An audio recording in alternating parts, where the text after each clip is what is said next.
everybody. Peter here from Chevettes of the Canadian North, or Chevettes of the North now. Just trying to get people outside of Canada to join, because it kind of seems to be a hindrance adding Canadian in there. Anyhow, to make a long story short here, we're going to look at the glove box lock today being an issue. I have a lot of guys comment to me that they got issues with this lock here being loose, and so we're going to take one apart here. So what you can do is, this is the actual workings of it. There's the lock, same orientation when you open it up, and the lock itself has a ring threaded collar here.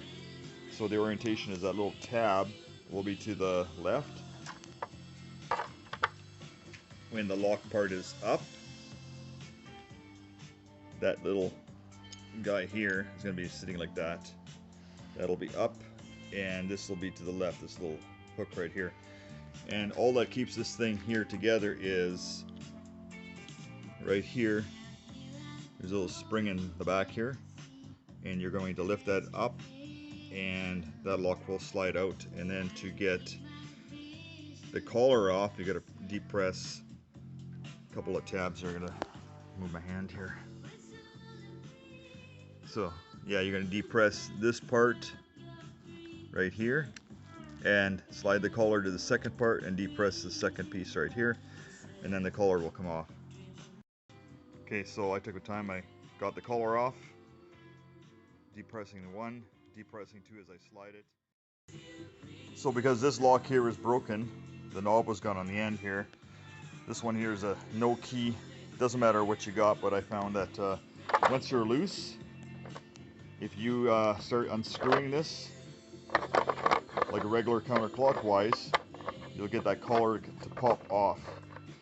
When that collar's off, we're going to lift, let me go in here, we're going to lift this little hook right here, we're going to push it up, and then this whole assembly will just pop right out. Okay, so I was directing you guys wrong. That little pin right there is going to slide this way towards me.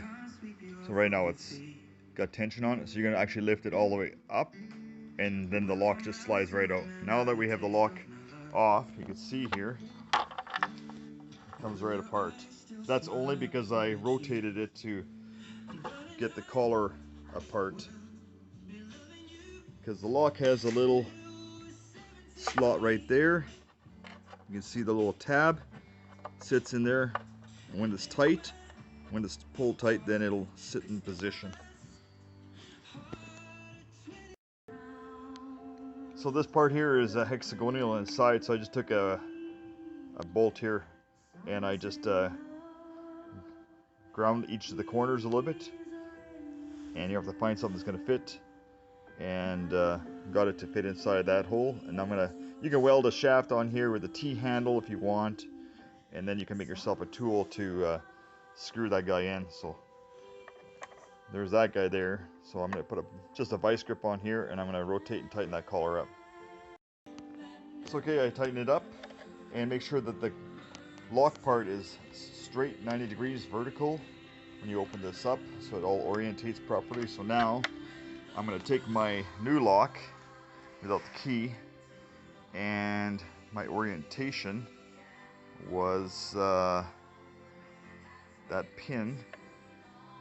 The longer pin needs to be on the driver's side, and you have to wiggle it down and depress the pins.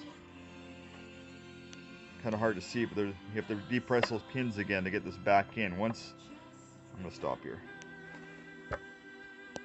So I put it together, I pressed it back in, I made sure that this longer piece is on the driver's side, and this little tab here is also the same direction. And what was stopping me was, trying to clarify it, was pressing, the first piece goes in, the pin, it was pressing this guy down and just pushing the lock straight in.